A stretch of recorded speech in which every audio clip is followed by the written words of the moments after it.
For more than 20 years, author and anthropologist Dr. Alberto Villoldo has studied shamanism, an ancient tribal practice of healing the mind and spirit.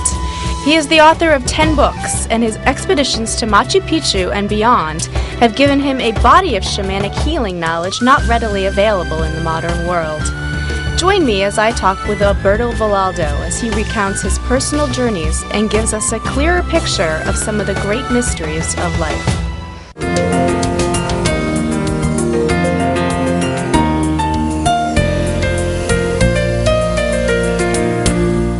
Welcome, I'm Dr. Gail Gross.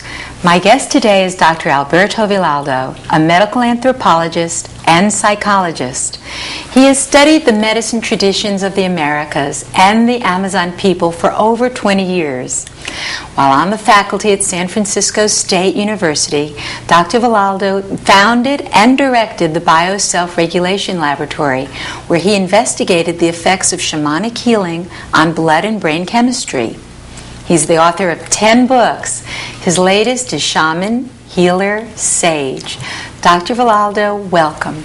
Thank you, Gail. It's good to be here. It's great to have you. This is an incredibly interesting book. I could not put it down, and every time I open it, somebody wants to read it. Tell us about this book, Shaman, Healer, and Sage. Well, the shaman is actually the healer in the Native Americas. So throughout the Americas, it's the medicine man or the medicine woman. And it's the individual who mediates between the visible and the invisible world, between the world of dreams and the world of facts. And today in our world, we are only living in the world of facts. We educate children to facts, to information. And the world of dreams, the world of spirit, the worlds of the soul are so neglected in our educational systems, in our daily lives. And here you are a scientist and very involved with brain chemistry and biology and medical anthropology. How did you come into this world? Well, I'm a medical anthropologist by training, and 30 years ago we were studying the mind-body interface. How does the mind heal the body? And then we discovered that the body and the mind are truly one, that the mind permeates the body, in fact even extends beyond the body. And there's been a body of research in the last few years on the power of prayer. Yes. Of how we can influence healing at a distance, of how we can even do harm at a distance. Yes. Through what's being called negative prayer. So these attributes of the mind, of not only being able to influence local events in the body, but to influence events at a distance, to bring about healing to someone that you love through saying healing words, through prayer. Can really mitigate illness. It is what it does, but what is saying about the abilities of the mind and the non-locality of mind. The fact that mind permeates not only the body but and the brain, but all of space. Imagine. That's sort of, in your book, you bring out Einstein's very famous theorem, energy equals mass, what is it, E equals mc squared. E equals mc squared. And matter. So tell us about that. How do you connect that? This is basically what you're speaking of. This is the great dialogue of science. Yes. That it identifies two aspects of life, energy and matter. And the energy side is the invisible side. The matter, the side of matter, is what we have become obsessed by in the West, the study of that which is a form, of that which is manifest. It is the unmanifest which has been left to the students of religion, where I think it's been to the neglect and to the detriment of our children, of our society, of couples in marriage. But children who are educated only to facts, only to information, devoid of spirit, devoid of soul, we don't learn that not only do we create psychosomatic disease, but that we also create psychosomatic health. When we could be teaching our children how to attain inner peace.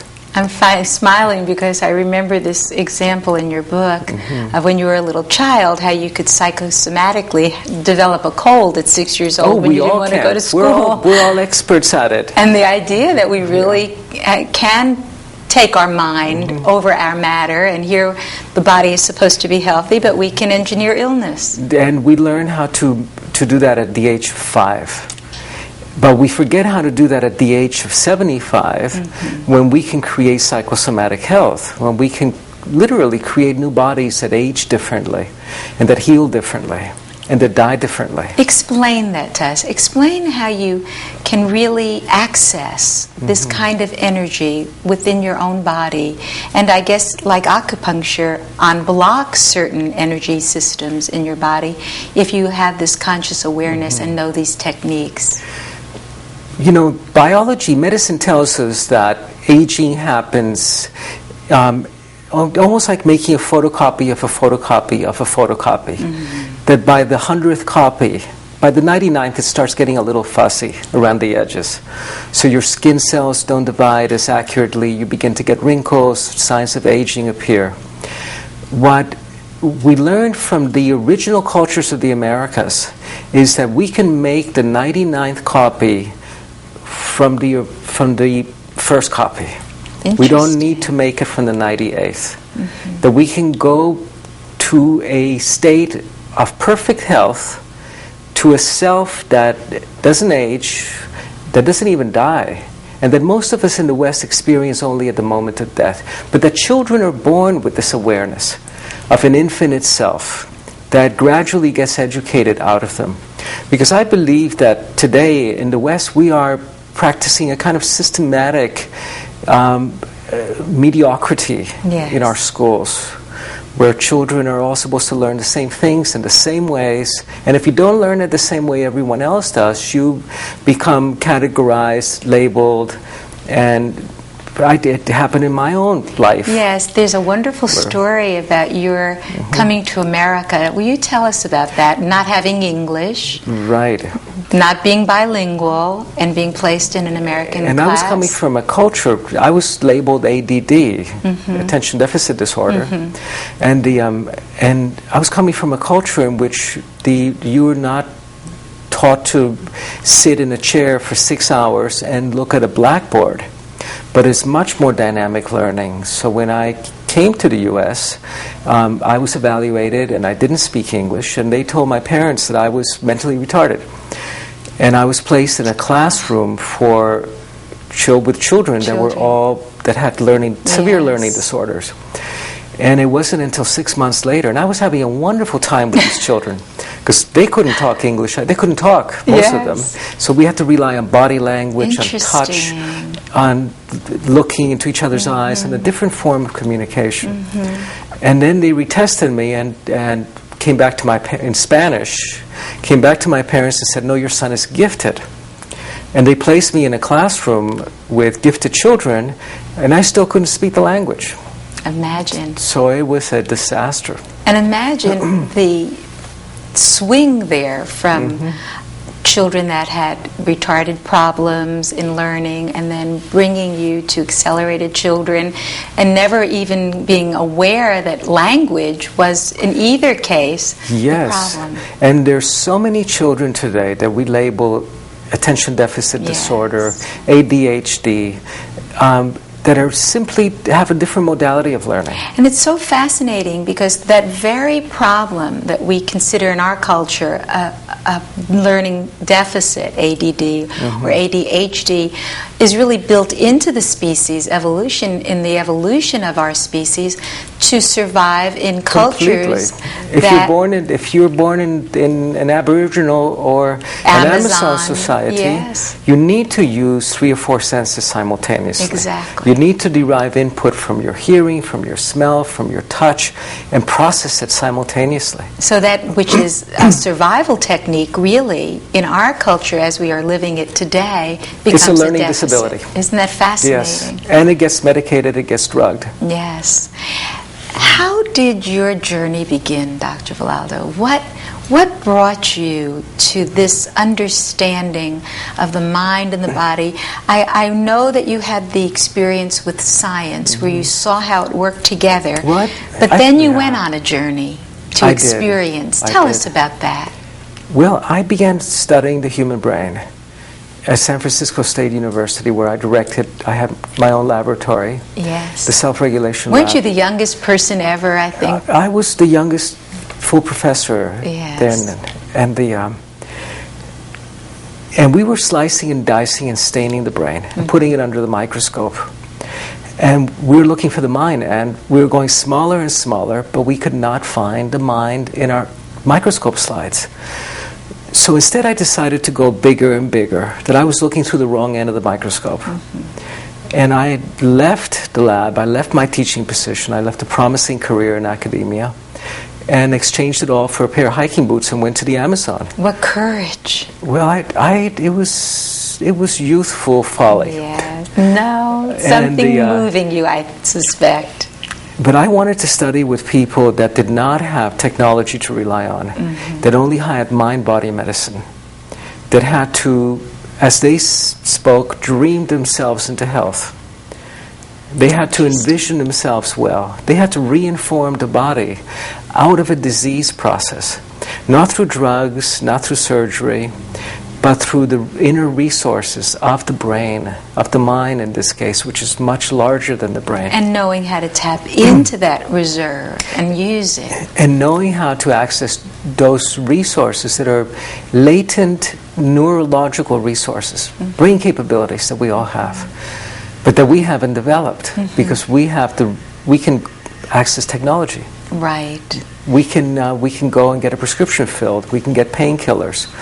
We can get antibiotics. And we use so little of our brain, less than 10%. Oh, yeah. So you entered a foreign environment, very foreign, and found a teacher. Yes, but in those days I took with me the Western medical model. I said, these individuals in the Amazon must be utilizing brain capabilities to control pain and to help eliminate an infection. But that's Western medical thinking. What they were doing instead was accessing a self, the blueprint of a self that lived in perfect health. And this is our field, the field that we now basically can even see through certain kind of photography, Carillion photography. Yes. Where we can actually see that outside of us is this blueprint of us. Precisely. They were working with a luminous energy field that surrounds the physical body and that informs the physical body in the same way that a blueprint informs a house. Except here you could change the blueprint and the body would change. And the metaphor that I use for this is, imagine a magnet with a piece of glass on top and iron filings on a piece of glass. We all did that experiment in 6th grade. Moving all that magnetic... Precisely. Yes. And in the West we work by moving the iron filings around. Right. And we forget that there's an energy field that informs those iron filings.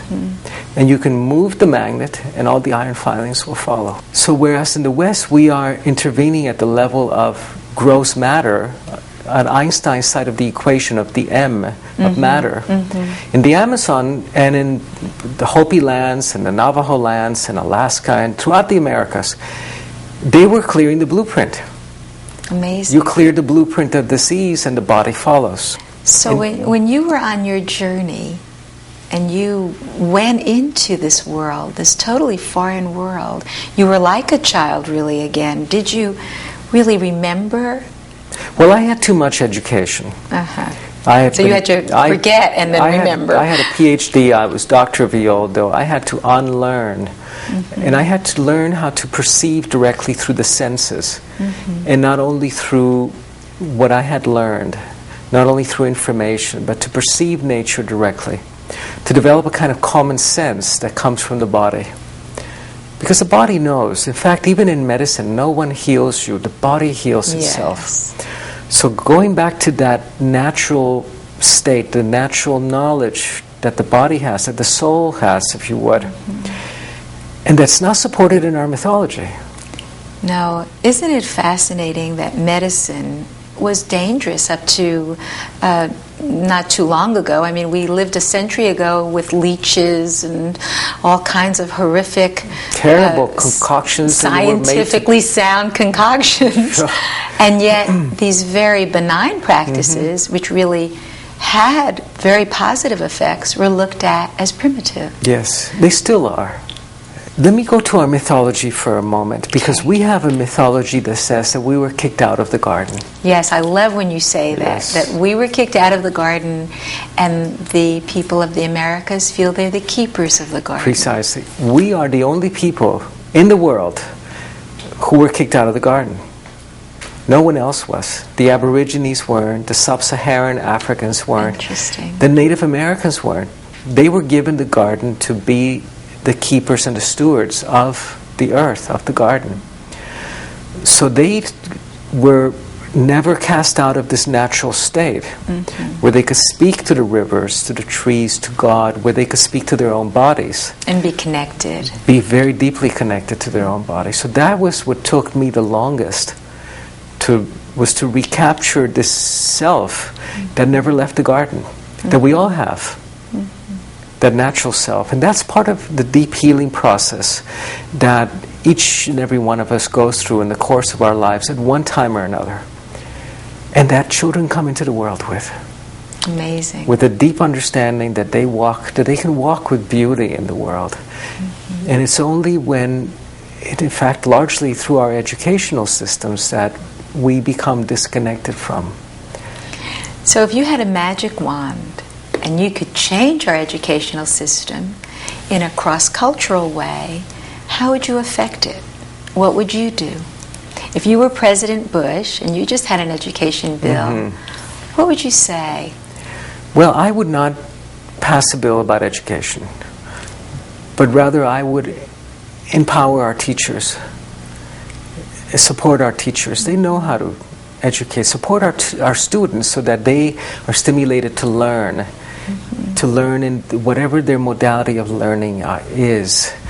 And I would bring education back into the home, because parents are truly the primary educators. And today we live in homes where parents are not empowered to be in that capacity. So I would bring education into nature, so that we not only learn facts and numbers, the reading, writing, and arithmetic, but we learn about the songs of the birds. We learn what about the diversity of life on this planet. It's so interesting that you say that. There was a study which drew a correlation between modern buildings being very gray and very void of natural elements and juvenile delinquency. And believe it or not, there was a higher rate of juvenile delinquency in areas where those buildings existed, where you were disconnected from nature. Nature is absent. That's and look at the plight that we're in as a planet. So that we cannot legislate ecology. It has to be a deep understanding that we can actually educate, not legislate. So tell me something about the mythology of the Amazon and how to bring some of these techniques of being having been sent out of the garden in a Western mythology, how to get back in. Yes.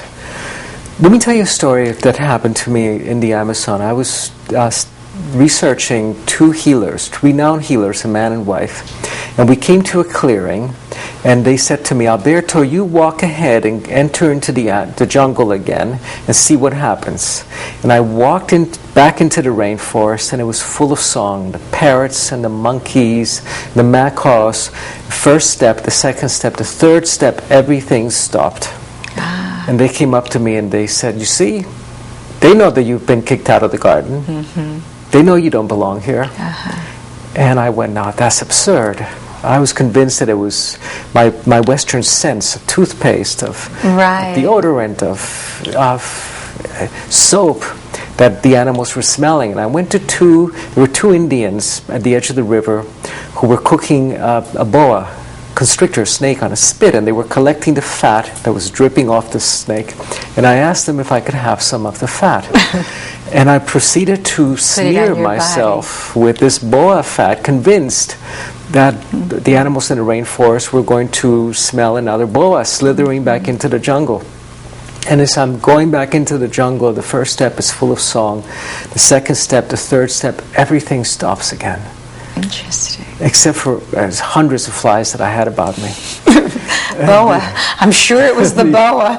It was the boa, and it wasn't until 10 years later that after I had begun my training in the medicine way of the Americas, that I was able to walk in the jungle and have it continue singing around me. Isn't that amazing? Because it recognized me as someone who belonged in the earth. Yes. Which we all do, which is where our deep healing occurs, not only in fixing what has gone wrong in the body, but belonging in this earth again, walking with beauty in the earth, walking with grace, belonging in our world. You know, there's so many Jungian constructs here. Very much, he must have really been a shaman, Alberto. Yes. Because Jung really talked about the reintegration of all the disowned parts of who we are. Right. Right. This is a very deep part of our souls that we have lost. Yes. And you talk about that retrieval, the soul retrieval. And we need to recover this aspect of our souls in order to be whole. And to be healthy. And to be healthy. So if and to see this loss, to see this soul loss that occurs in our children. Yes. It's terrible to look into the eyes of a 6-year-old and to see vacant eyes. And it's terrible. It's so, it's sad. Yes. It's sad. And if so our responsibility is to the children. Our responsibility to the children then is to bring them back into the garden. Yes. Jung said the way back is through the fruit. And you're saying basically the same thing, that the way back is the recognition that we're connected. It's through a natural knowledge. The natural knowledge. Yes, not only the informational knowledge. Because the difference between wisdom and information, completely, really. Yes. We're teaching information, but we're not cultivating wisdom. And in your own journey, which is such an amazing journey, you studied with Don Antonio, Don Manuel, and the Keeper of the Rainbow. How did you work that out with your scientific knowledge? How did you move into those spaces? Well, I was privileged to have extraordinary medicine men and women as teachers of the Americas, North America and South America. Yes. But my scientific mind was never put to rest. It was always there, observing, critiquing, judging, examining. And we need both today. We need the science, is essential, and we need the spirit. When your own father was dying, I remember you telling me a story about how you released his soul. Now, we all believe we have a soul, but the medicine men can see the soul. And in our Western practice, I, being a good student, remember you're saying that we really don't allow that soul to be freed. Will you explain how you freed your own father's soul? This is part of the death rites, where this is the greatest form of healing, actually, where you're able to assist a loved one in their crossing over into the spirit world. These are known as the death rites in the Americas, and they're rites that we have forgotten in the West. We have forgotten how to heal at the moment of the greatest journey that any one of us will ever embark upon, a journey back home, back to the light. And with my father's passing, I had just learned the rites for disengaging, for helping the soul free itself from the physical body, so it would not continue to be bound to a body that was racked with pain, but could be set free. And in the hospital room where my father died, after we helped to release his soul, and I go into this in great detail in Shaman, Healer, Sage, how to set the soul free. My mother was crying, my sister was in tears. When the soul became free, that room turned into a cathedral. Amazing. And we were all hugging each other and laughing. Amazing. Because we could feel the joy in the room. And you know, we have so many problems in our culture facing death, and it's so clinical with hospitals and anesthetic and morphine, and really, in a sense, not releasing the soul. Yes. But we keep the soul trapped in the body because we're so obsessed and attentive to the body and not to the spirit. Yes. And our work is to set the spirits free. To set the spirit free in children, to set the spirit free in our loved ones. In the whole when they're cycle of crossing life, over. and death is a part of Yes, that. completely. I want to ask you one more story, because I love the story also of your grandmother after she had died. Do you remember the story that I'm... Yes. Would you feel comfortable telling that story? Well, I was in Brazil, and I was visiting a group of gifted healers in Brazil that were healing. Actually, there were a number of medical doctors in this group, and they were healing this patients that had died in the previous few days. And during the healing ceremonies, I'm thinking, wouldn't it be great to do a healing on my grandmother, who had passed away 6 months earlier. And the way that they worked is that a medium would embody the spirit of the deceased person, and the healers would help it come to consciousness. At the end of the healing session, when they were closing with the Lord's Prayer, suddenly the medium goes back into trance, and instead of speaking Portuguese, begins speaking in Spanish, and turns to me and calls me by my baby name. Amazing. And she says, "Help me, help me." She didn't realize that she was dead. She was caught between the worlds in a nightmare that she couldn't wake up from. She said, help me, my little one, my sweet one, help me." And through prayer, in that prayer circle, she was able to become conscious and go back to her loved ones in the spirit world. Amazing. Instead of being trapped in this place of not knowing that she was dead, but not being able to live either. Yes. And you talk about people who have lost relatives and who are suffering greatly in their grief. Yes. Because their loved ones are still attached to them. They're attached to them. Even if not to their original body, they're attached to a loved one. And you help them, you can teach them how to release. Yes, it's so important and heal. That we say the goodbyes, that we say the I love yous, the I forgive yous that need to be said, and that we can help a loved one. This is the greatest journey that we will ever embark on. So, in the final analysis, if I said to you, how could I, just a little Western person, follow some of these techniques that would make me healthier, happier, and live a longer, better life, what would you say to me? What I would say to you is what my mentor in the Andes said to me, is that while everybody has a future, only some people have a destiny. And a destiny is something you summon to yourself. And it's a life well lived, in service, in love, full of meaning, full of purpose. Make yourself available to a destiny. And this is really what we should be teaching our children, how to live life fully, not just left brain, not just right brain, but in concert, as a harmony, really. Truly. A whole person. Thank you, Dr. You're Villoldo. very welcome. At a time when we are always looking for new answers, perhaps we should look to the past.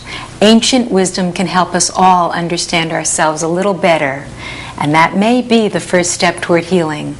Thank you, Dr. Villoldo. I'm Dr. Gail Gross. Thanks for joining us.